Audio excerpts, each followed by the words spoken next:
Now, Roma Wines. R-O-M-A. Made in California for enjoyment throughout the world. Roma Wines present Suspense. Tonight, Roma Wines bring you Dame May Whitty as star of My Dear Niece, a suspense play produced, edited, and directed for Roma Wines by William Spear. Suspense, radio's outstanding theater of thrills, is presented for your enjoyment by Roma Wines. That's R-O-M-A, Roma Wines. Those excellent California wines that can add so much pleasantness to the way you live, to your happiness in entertaining guests, to your enjoyment of everyday meals. Yes, right now a glassful would be very pleasant, as Roma Wines bring you Dame May Whitty in a remarkable tale of Suspense.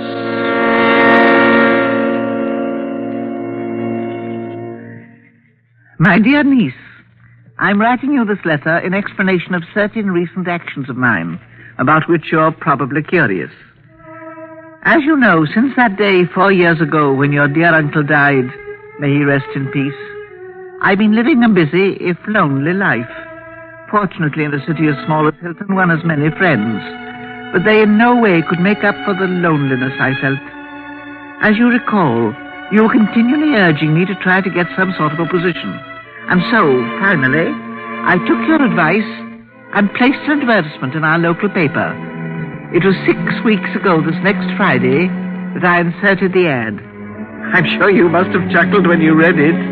Widowed woman, genteel, some secretarial experience, drives own car, desires position of interest with reliable business house. Address Miss Emily Rogers, Box 2B, or phone Hilton 22412. I was somewhat surprised to receive a reply the next morning. I'd finished my breakfast. Yes, you're right. I still drink a cup of hot water for a rising each morning. I'd finished at all events when the phone rang. Hello? Mrs. Emily Rogers, please. This is she speaking. I'm calling about the ad you ran in the evening paper yesterday. Oh, yes. I think I can offer you a position you'd be interested in, Mrs. Rogers. My name is Bruce. How do you do, Mr. Bruce? We have a very small publishing house, Mrs. Rogers, and need someone to take care of any of the contacts we might wish to make in your part of the country. Oh, aren't you from Hilton, then? No, our offices are in Los Angeles. We'd pay you $50 a week, providing you could use your home as an office, although there wouldn't be much office work required. As I say, the position primarily would be one of establishing contacts. Why, it sounds fine, Mr... Bruce. It sounds fine, Mr. Bruce. Good. Well, then, consider yourself under salary beginning immediately, Mrs. Rogers. I'll phone you again as soon as there's something more definite for you to do.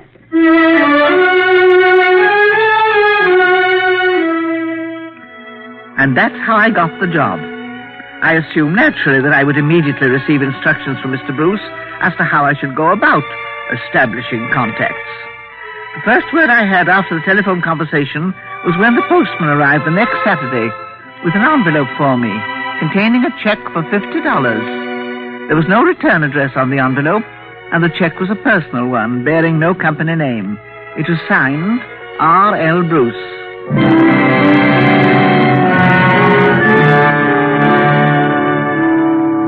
3 weeks went by in this fashion.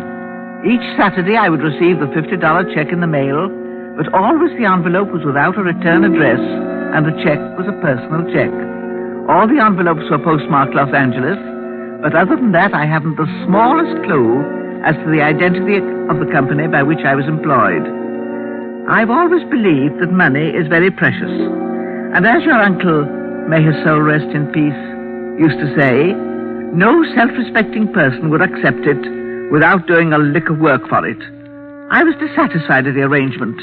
I would tell this Mr. Bruce when he phoned that I wished to resign my position with his small publishing house. It was on the Wednesday, after the arrival of the third check, that I again received a telephone call from Mr. Bruce. He was charming, as he'd been on the first call. And before I had the chance to tell him of my wish to resign... Well, I have your first assignment for you, Mrs. Rogers. Oh, I wanted to talk to you about that, Mr. Bruce. Oh, getting impatient, were you? Well, this will keep you busy for a while. Really? Yes, Mr. Paul Stevens will arrive in Hilton this afternoon. Now, he's one of our most promising new authors, and I'm going to have to ask a big favor of you, Mrs. Rogers. Why, what sort of a favor, Mr. Bruce? Well, Mr. Stevens has some rewriting on a novel we plan publishing in a few months, and too many people interrupt him here in Los Angeles, so I wonder if you could put him up at your home until he finishes. Why, I don't know. Oh, he'll be no bother, Mrs. Rogers, and of course, all expenses will be covered. He has an awful lot of work to do. Well, yes, I suppose I could. Oh, that's fine. It's just a place for him to get away. Oh, and one more favor. Yes? Just so we're sure he's not bothered. Please don't tell anyone he's staying with you.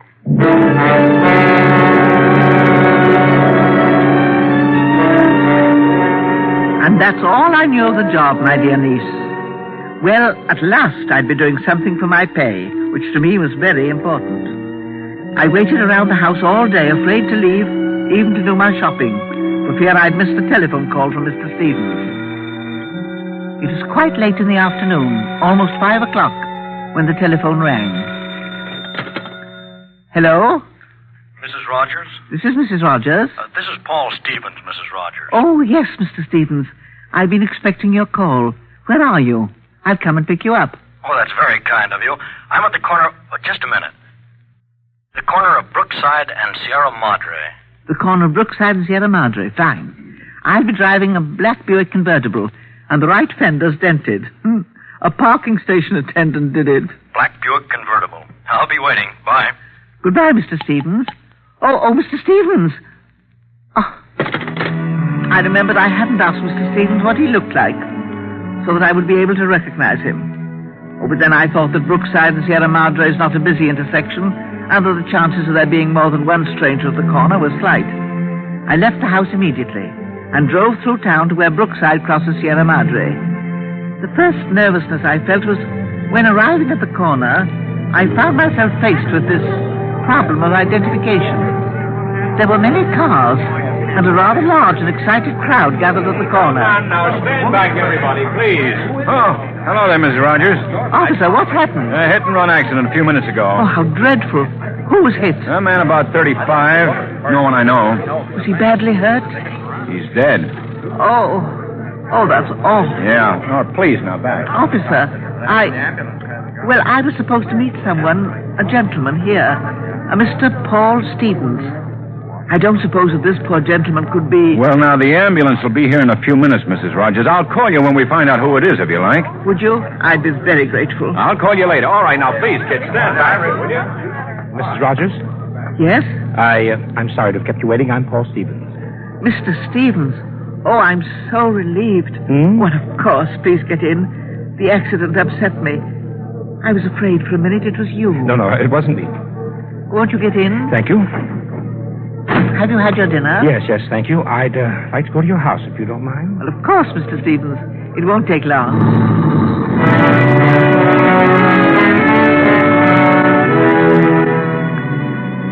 I was really terribly relieved, and I thought what a worrier I was, because for a few minutes I really had been sure that Paul Stevens was dead. But now everything was fine.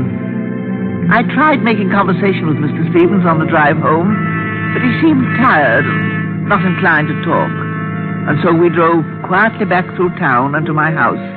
We went inside, and I showed Mr. Stevens up to his room, and then went into the living room to tidy up. The telephone rang as I was setting out some ashtrays. Hello? Hello, Mrs. Rogers. This is Officer Barnes. Oh, yes, officer. I'm glad you called. I wanted to tell you that I met checked that Mr. identification for you. Yes, that's what I wanted to tell you, officer. The name was Paul Stevens, all right. We had a handbill on him, is how we knew. He was wanted for a payroll robbery in L.A., and he wasn't hit by a car. He was thrown from a car. He was murdered. Hello? I couldn't answer. I stood there, frozen, with the telephone receiver in my hand, looking at the door to the hallway, where the man who'd called himself Paul Stevens stood, smiling tightly, holding a gun in his hand. A gun that was pointed right at me.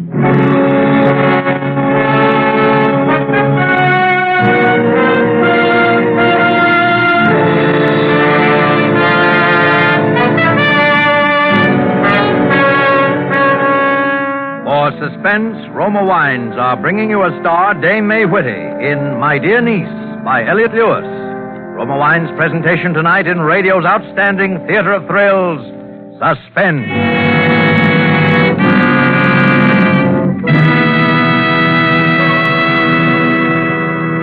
Between the acts of Suspense, this is Truman Bradley for Roma Wines. Entertaining graciously, smartly, and inexpensively is no problem to the millions of good hostesses who regularly serve Roma Muscatel. Because Roma Muscatel is a pleasureful taste delight with nuts or cake, a luxurious complement to dessert. It adds so much to friendly hours with guests. Yet Roma Muscatel costs only pennies a glass. Enrich your happy hours at home with Roma Muscatel. Enjoy often the distinctive muscat grape fragrance, warming golden radiance, and naturally sweet, mellow goodness. Like all Roma wine, Roma Muscatel is a true wine, crushed from choicest grapes, grown in California's finest vineyards, then unhurriedly guided to tempting taste perfection by the age-old skill of Roma's master vintners. Bottled at the famous Roma winery to bring you unvarying goodness always. Get Roma Muscatel tomorrow, now at the lowest prices in years. Remember, for uniformly fine quality at low cost, insist on Roma, R-O-M-A, Roma wine, made in California for enjoyment throughout the world. And now, Roma Wines bring back to our Hollywood soundstage Dame May Whitty as Aunt Emily in My Dear Niece, a play well calculated to keep you in suspense.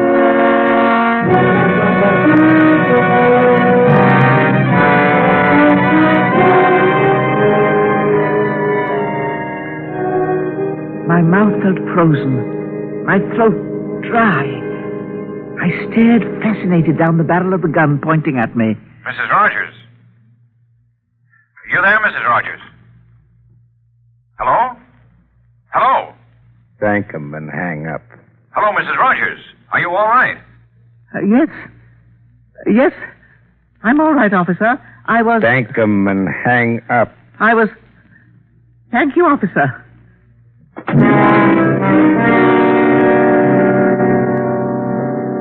He walked away from me then and sat across the room where he could watch me and also see anyone who might come to the front door. The gun rested in his lap. I stood and stared at him. My mind raced. I tried to think of what to do. I was surprised when he spoke. Sit down if you like. Who are you? Why did you tell me you were Mr. Stevens? Sit down. Who are you? How dare you pretend to be Mr. Stevens? I'm stupid. What? I didn't think they'd find out who he was. I didn't know he was hot. You killed... Yes. I killed Paul Stevens.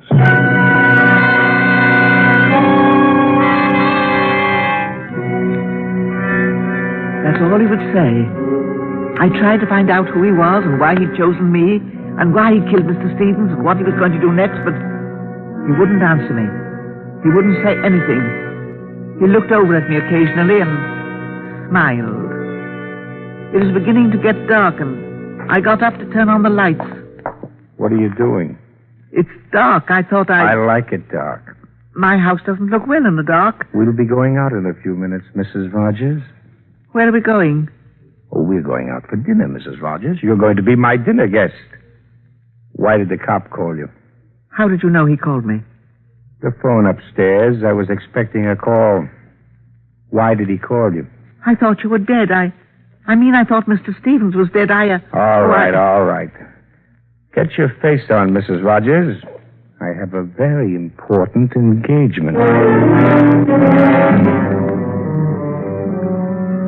We left the house then, got in the car, and drove to a restaurant I'd never been in before. It's on the highway, out past the other side of town, and has quite a bad reputation. The man didn't know where it was, but he knew the name. All the while I was trying to remember who he was. I say remember because there was something familiar about him. But what that something was, my dear niece, I couldn't for the life of me think.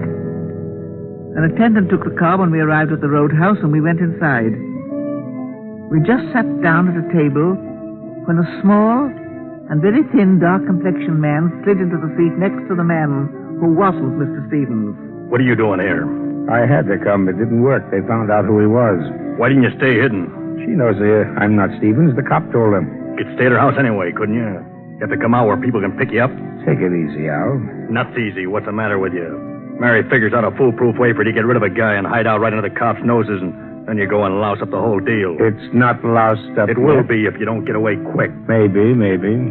Oh, I don't think you've met Mrs. Rogers. Mrs. Rogers, this is Mr. Al Newholt, who owns this restaurant. Yes. Hi, look, you better get back to L.A.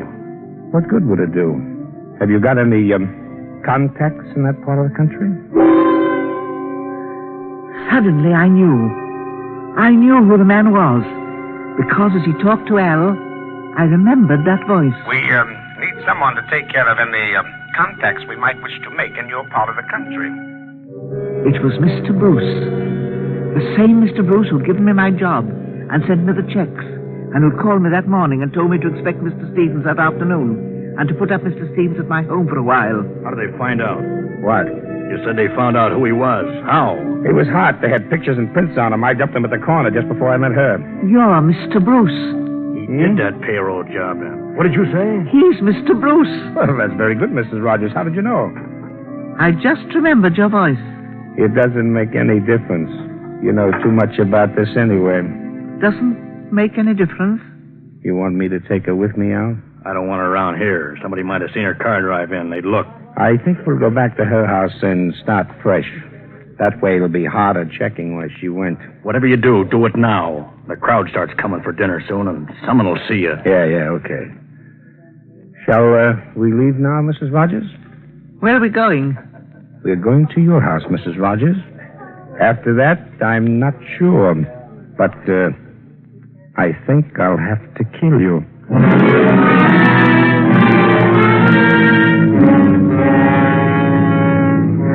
We left then. I can't describe my fright. But it all seemed so hopeless that I suppose I was more resigned than frightened. We drove back through town, Mr. Bruce sitting very quietly next to me in the front seat. My car's not new, as you know, and although I often have trouble with it, I never before had the horn stick. But that night it stuck, right on the corner of Brookside and Sierra Madre. Stop blowing your horn. I'm sorry, Mr. Bruce. I'm not blowing my horn. It's gotten stuck. Stop the car. Stop the car. Now, stay where you are and don't try to drive away, see? Yes, I see.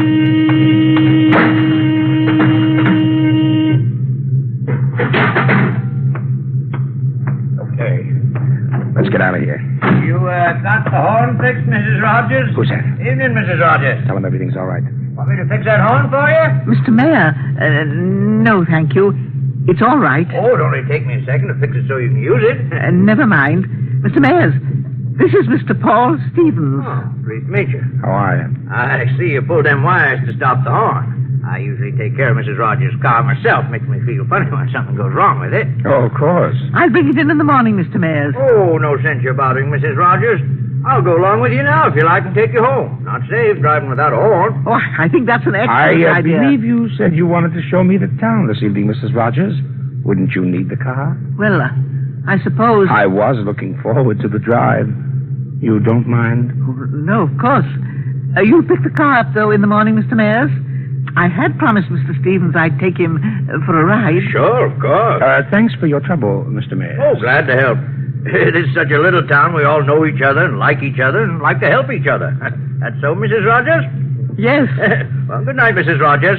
And I'm glad to have met you, Mr. Stevens.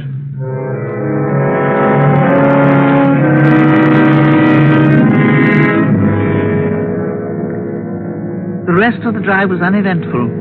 The street lights were on now, and flashes of light from them darted into the car and lighted up the sullen face of the man who sat tensely by my side. I tried to remember all the conversations I'd had with him, to find the reason for his choosing me out of all the people who must have placed advertisements that day as the person with whom he would hide out. For by now, my dear niece, I was convinced that Mr. Bruce had deliberately set out to murder Mr. Stevens for some reason, and hide out in my house where the police would be most unlikely to look for him. But why my house? Why had he chosen me? When we got to my house, Mr. Bruce directed me to leave my car on the street, and we went up the dark pathway to the front door. Mr. Bruce a few steps behind me, all the way. It's quite dark tonight, isn't it? Yes. Why are we going inside? I have to make a phone call. I see. Open the door.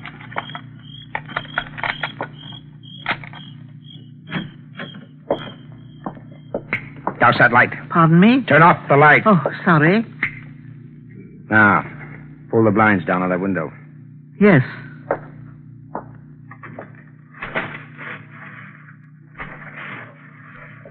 All right. Now the light. Yes. Get the telephone. Ask long distance for Crestview 9177 in Los Angeles.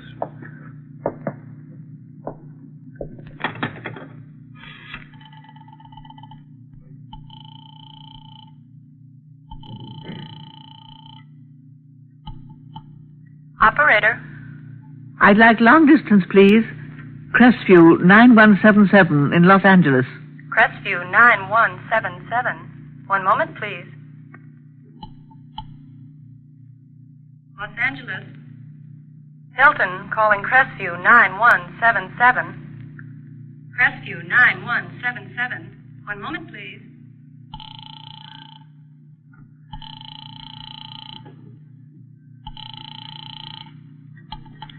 Hello? All right, give it to me. Mary, look. Meet me at Al's as soon as you can get here. Something's wrong. No, I'm all right. I'll tell you later. Get here fast. Now, you got any pets you want to feed before we leave? Where are we going? Oh, a little trip. You ready to go? Don't answer that. It might be the operator calling back. She'll wonder. Okay. Answer it. But I'm right here. Hello? Mrs. Rogers, this is Officer Barnes. Say, oh, yes, operator. Oh, yes, operator. Is he still there? Say yes or no, operator. Yes, operator. Well, stall him a while. We're coming after him. Thank you, operator.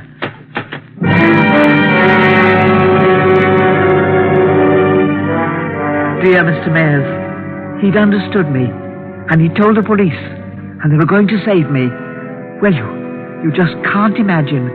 I felt exactly like the heroine in a motion picture. I simply had to prevent Mr. Bruce from leaving the house. Just a few minutes, the officer said. Just time enough for them to get here. All right. Let's get going. I wish I knew where we were going. Do I have to take anything with me? Will we be gone long? Yeah. A long time. Oh, then I need several changes of clothes. Let me think. My brown suit. Or would the gray be better? It's older, but... Come on. You won't need anything. Oh! Huh? The heater. What? I left the heater on in the other room. I'd better turn it off. I wouldn't like anything to catch on fire when we are gone. Fire? You mean those heaters could set the house on fire? No, not really. I meant that, well, I'd rather not pay a gas bill that's been run up against me because I neglected to turn the heater off. All right, but make it fast.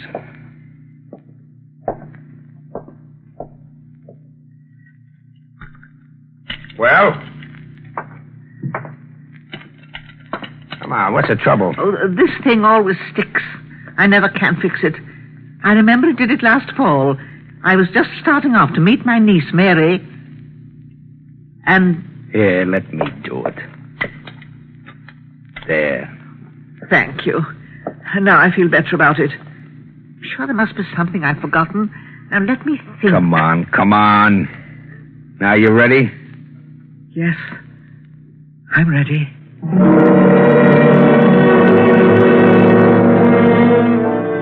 It was quiet on my street, peaceful and dark.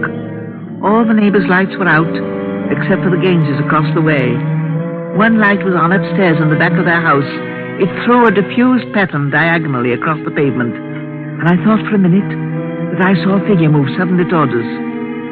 Mr. Bruce motioned to me to go ahead, and I walked slowly down the path towards the car. I could feel Mr. Bruce a few steps behind me.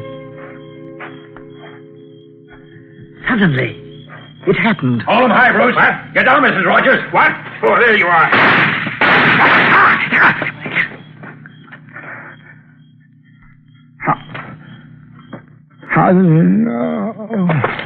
Mrs. Rogers, you all right? Yes, I'm all right. Thank you. I'm all right.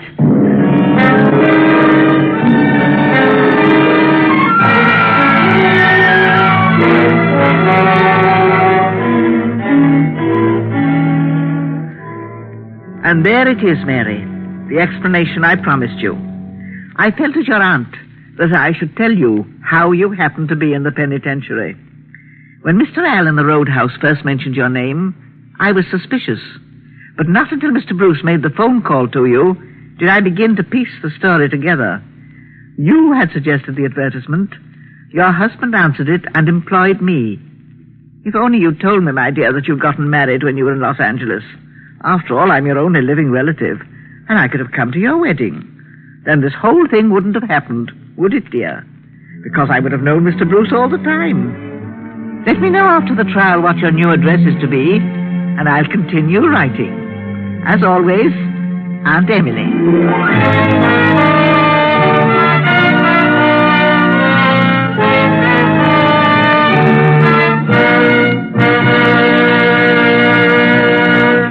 Suspense.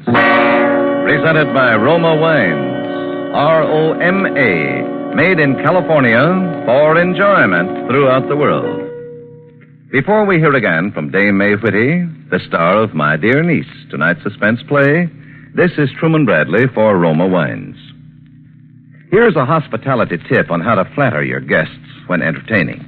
So easy, so smart, and so economical, too. Famed hostess Elsa Maxwell offers this suggestion from her own great entertaining experience. I find, says Miss Maxwell, that keeping a selection of Roma wine on hand enables me to please all my guests all the time. Yes, there's a Roma California wine to delight everyone, and you flatter your guests when you give them a choice. To add warmth to your welcome, serve red Roma port. Perfect at the end of a meal, too. Many prefer glorious golden amber Roma sherry. Others, the rich, distinctive fragrance and taste of golden Roma muscatel, or the flame-bright radiance of Roma Tokay. And you can afford all these Roma wines easily, for Roma is now at the lowest prices in years. No other wine offers you so much for so little. Get Roma wine tomorrow. Insist on Roma. R-O-M-A. Roma wine. Discover for yourself why more Americans enjoy Roma than any other wine. This is May Whitty. As always, it's been a great pleasure to me to appear on Suspense. And I want to thank Mr. Spear for his usual splendid help, and Mr. Wally Mayer as Mr. Bruce for his excellent support, and all the other members of the cast who've all been so helpful. About next Thursday's Suspense, it seems that a gentleman of questionable reputation, a racetrack swindler who is, I believe the phrase is, hot, answers an advertisement which apparently offers him free transportation from New York to California. How this leads to the committing of one murder and the uncovering of another should give that excellent actor, George Caloris, something to get his teeth into. I'll be listening, as I'm sure you will be, next Thursday. And don't forget the March of Dimes. Thank you. Thank you, Dame May Whitty. Next Thursday, same time, Roma Wines will bring you Mr. George Caloris as star of Suspense, radio's outstanding theater of thrills. Produced by William Spear for the Roma Wine Company of Fresno, California. This is CBS, the Columbia Broadcasting System.